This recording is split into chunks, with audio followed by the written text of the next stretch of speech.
हमने पहले भी ये बात कही है, दोबारा औरंगाबाद की आवाम यकीनन ये मानकर चलती है। हमने पहले भी ऐलान किए थे और आज भी ऐलान कर रहे हैं, तुम जो चाहे नाम रख लो, हमारे लिए औरंगाबाद था, औरंगाबाद है और औरंगाबाद ही रहेगा।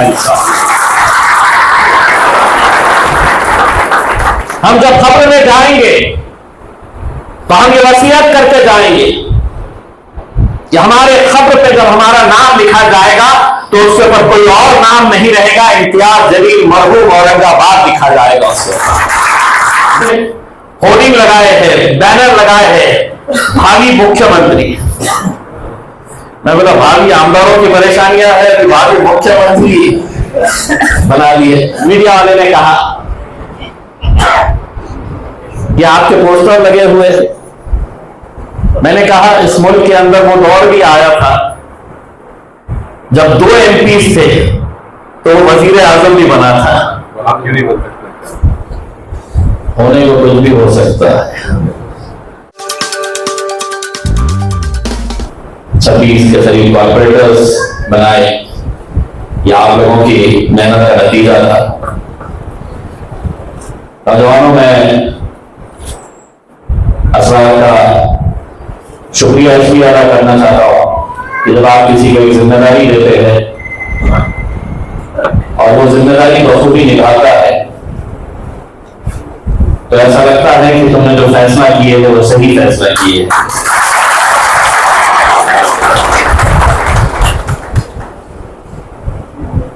यकीनन आने वाले वक्त में आप सभी जानते हैं कि हमारे लिए बहुत अहम ये इलेक्शन है। कल आपने लोकसभा के अंदर देखा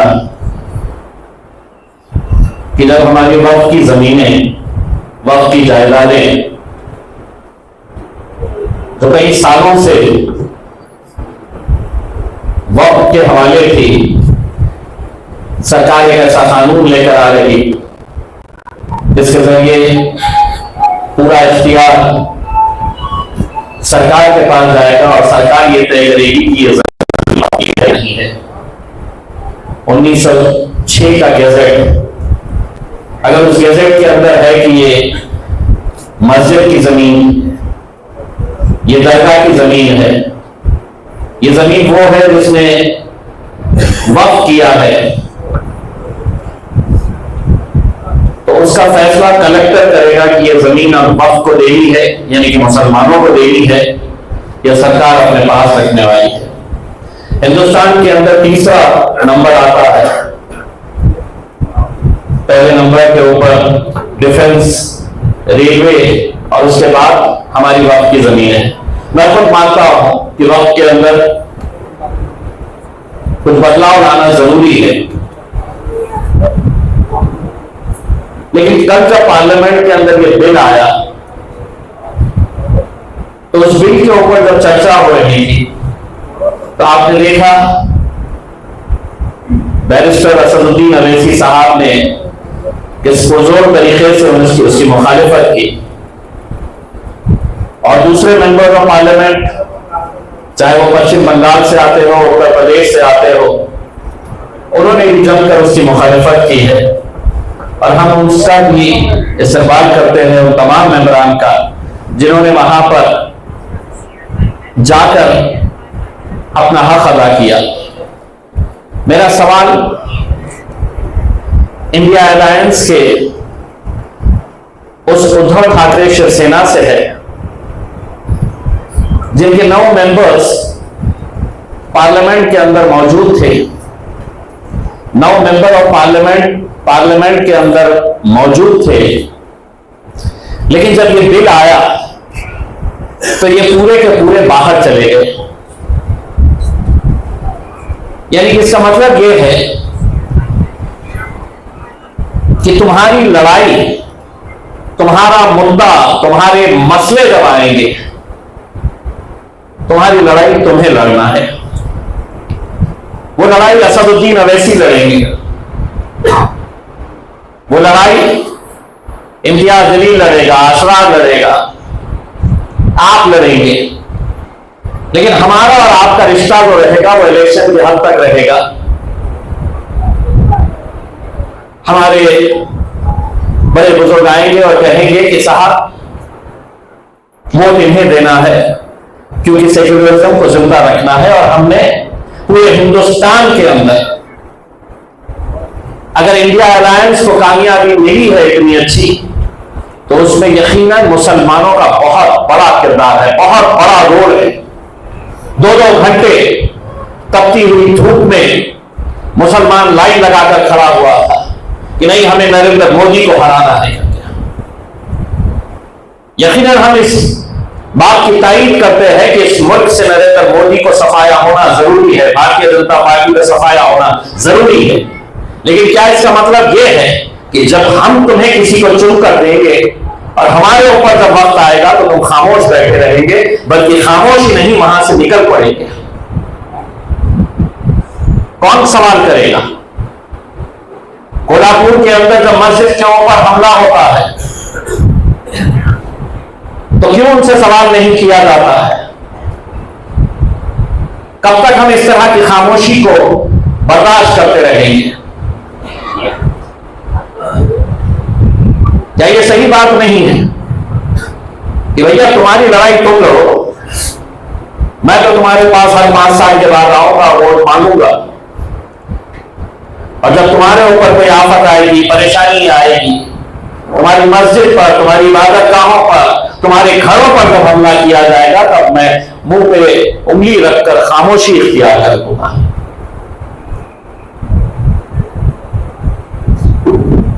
आज हमारे लिए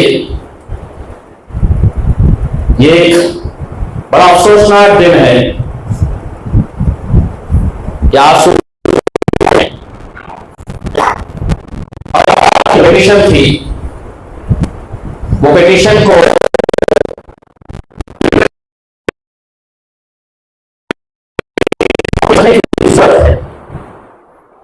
हमने 21 दिन कलेक्टर ऑफिस के सामने धरना दिया, आंदोलन किए।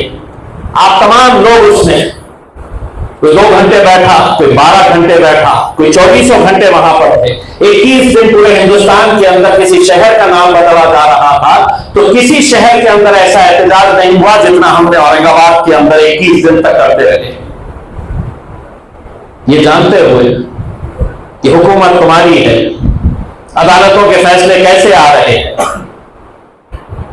लेकिन आज का जो फैसला आया है, जो भी गया अदालत के अंदर, हमने ये तय किए थे अदालत के अंदर एक पिटिशनर जाएगा पूरे शहर की नुमाइंदगी करने के लिए। अचानक जो पहले के पिटिशनर थे, उनके साथ एनसीपी के जो लीडर थे, वो आज एक पिटीशन खामोशी में डाल देते हैं, और जब कोर्ट के सामने ये पिटीशन आता है, सुप्रीम कोर्ट के सामने, तो ना वो खुद वहां पर मौजूद, ना उनका वकील वहां पर मौजूद। अदालत सवाल करती है उस जूनियर से कि तुमको अगर लड़ना ही नहीं था तो ये पिटीशन लाए क्यों, इसमें दाखिल क्यों किया गया? अब जो ओरिजिनल पिटीशन है, यकीनन इसका असर भी उस वहां पर असर होने वाला है। यह एक संजीदा मसला था, और इस मसले के ऊपर जब चर्चा हो रही थी, हम खुद थे सिद्दीक मोतीवाला साहब के घर के ऊपर जब ये मीटिंग हुई थी, मैं खुद था वहां पर, और यह तय किया गया था। एक साहब ने कहा कि साहब मैं पहले लड़ चुका हूं, मुझे मौका दिया जाना चाहिए। दूसरे ने कहा कि साहब नहीं, मैं जाना चाहता हूं करके। हमने ये तय किया था कि हम सब इत्तेफाक राय से एक जना जाएगा। हाईकोर्ट के अंदर इतने सारे पीछे से पहुंच गए, अपना अपना पिटीशन लेकर, अपने अपने वकील लगाकर, वहां पर हम थे। अब सुप्रीम कोर्ट के अंदर जब ये लड़ाई बहुत मजबूती के साथ लड़ने की थी, एक आवाज के साथ लड़ने की थी, सुप्रीम कोर्ट के सामने चलते हुए रील बनाई जा रही है इंस्टाग्राम के लिए, मतलब एक मजाक का मौजूद आपके लिए तो आपने रील बना लिए, लेकिन हमारे शहर की एक जो पहचान है उसको आप इतने हल्के में ले लेंगे।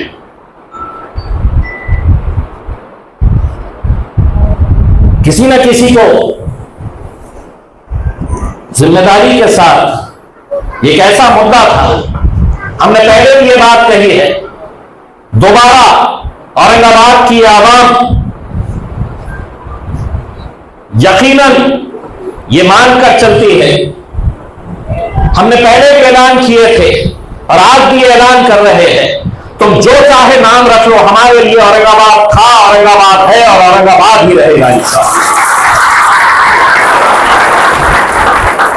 हम जब खबर में जाएंगे तो हम ये वसीयत करके जाएंगे कि हमारे खबर पे जब हमारा नाम लिखा जाएगा तो उसके ऊपर कोई और नाम नहीं रहेगा, इम्तियाज जलील मरहूम औरंगाबाद लिखा जाएगा उसके ऊपर। एक हमारी शिनाख्त, हमारी पहचान खत्म कर दी जा रही है। मैं मानता हूं अदालतों का रवैया, अदालतों का रुख कैसा है। इलाहाबाद का जब नाम आया तो अदालत ने फाइल फेंक दी। जब अदालत ने इलाहाबाद के नाम को बदलकर प्रयागराज किया जा रहा था तो अदालत ने फाइल फेंक दी और कहा कि हमारे उसमें नहीं आता है, सरकार अगर चाहे तो ये कर सकती है। अब अगर ऐसा रुख है तो फिर हम जाएं तो जाए कहां।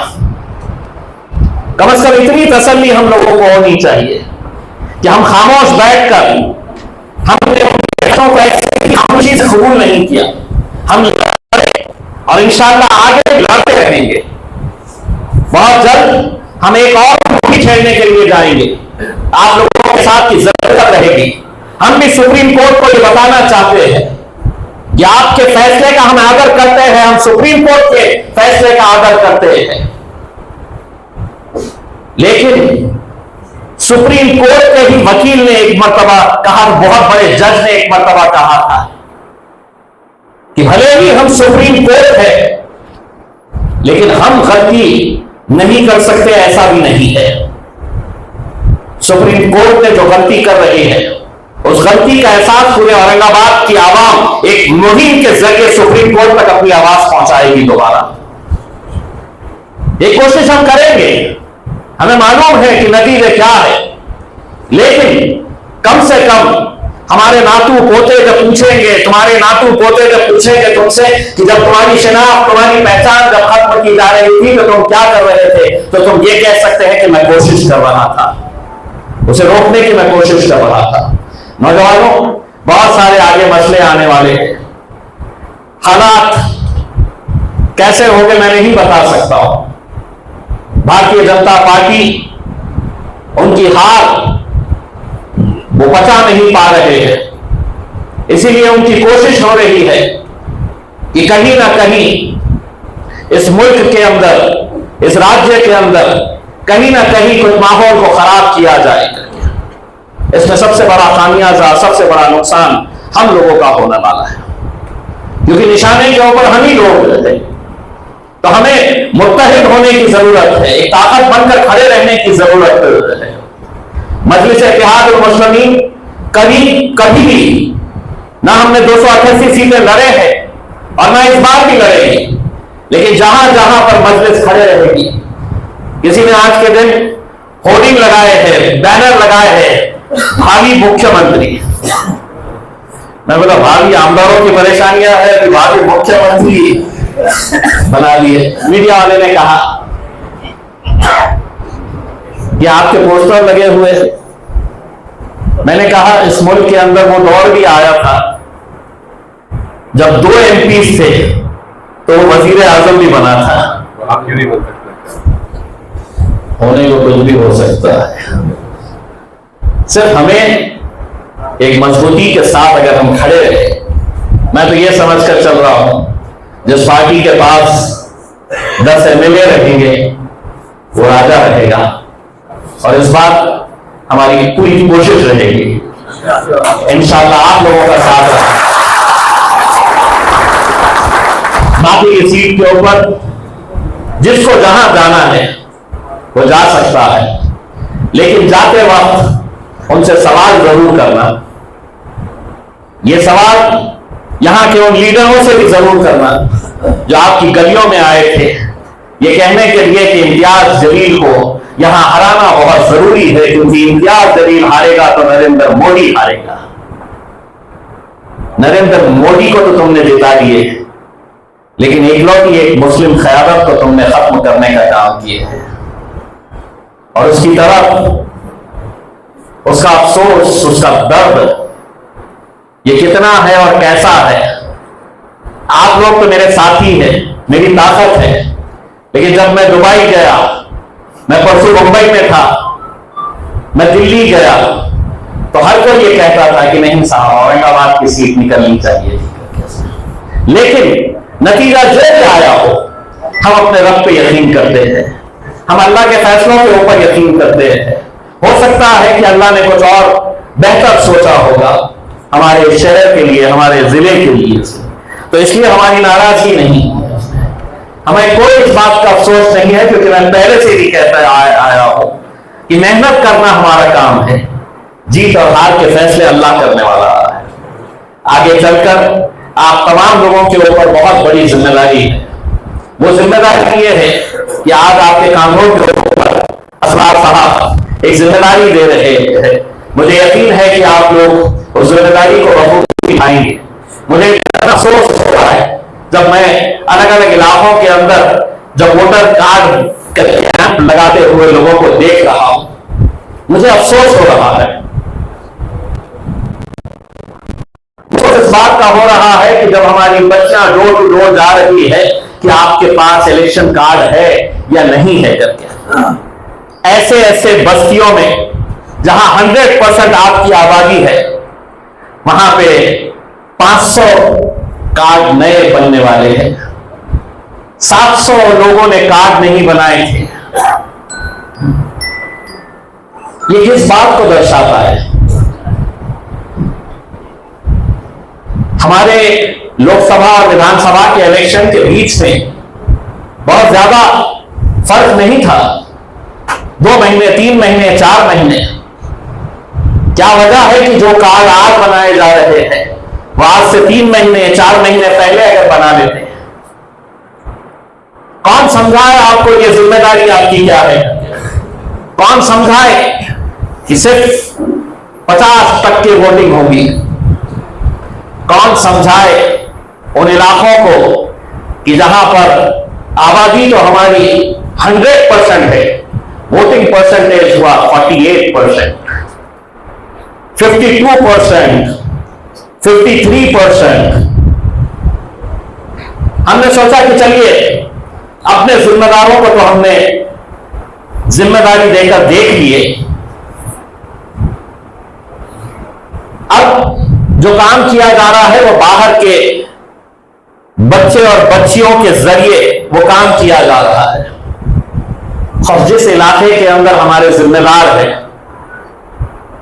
अगर उनके मोहल्ले में से 500 नए कार्ड बनते हैं तो वहां के जिम्मेदार को भी जवाब देना होगा। वहां के जिम्मेदारों को भी ये बताना होगा। इतने साल से आप लोग सौदे के ऊपर बैठे हुए हैं, लेकिन आपके महल्ले में 500 नए कार्ड कैसे बनाए जा रहे हैं? पहले क्यों नहीं बनाए गए थे? क्योंकि हर एक की ये जिम्मेदारी होनी चाहिए, हर एक को ये समझना चाहिए कि मेरे ऊपर जो जिम्मेदारी है मैं उसे पूरी कर रहा हूं या नहीं कर रहा हूं। मैं आप तमाम लोगों का इस्तेमाल करता हूं, मजलिस इत्तेहाद मुस्लिमीन के आप लोग वो मजबूत सिपाही है कि मुझे मालूम है कि लोग कितना भी कुछ भी करे, कितना भी कुछ भी कहे, लेकिन इलेक्शन के दिन अगर सही मानों में कोई सही तरीके से काम करता है तो ये नौजवान लड़के काम करते हैं। घरों से निकालने का, आखिरी वक्त तक लोगों के जहनों के अंदर बात डालने का कि पता नहीं, आखिरी वक्त तक जो आप लोगों की मेहनत रहती है। तो इसलिए मैं जहां जाता हूं मैं ये कहता हूं कि आज भी इस शहर के अंदर बहुत सारे ऐसे बुजुर्ग लोग होंगे जो अलग अलग पार्टियों के नाम आज भी लेते रहेंगे। लेकिन नौजवानों के दिलों में झांक कर देखो, हर नौजवान यही कहेगा कि नहीं, मैं तो पतंग वाला ही हूं करके। आप लोगों को मैं बहुत बहुत मुबारकबाद पेश करता हूं, और अजहर भाई और उनकी पूरी टीम, जितनी भी यूथ की टीम है, उन्हें मुबारकबाद देता हूं कि इतना बड़ा आज के दिन आप लोगों ने इंतजाम किया, इतने सारे नौजवानों को यहाँ पर इकट्ठा किया है करके, और आने वाले वक्त के अंदर आप लोगों की ताकत के साथ मजलिस को आगे बढ़ाएंगे, यही उम्मीद करते हैं। बहुत बहुत शुक्रिया।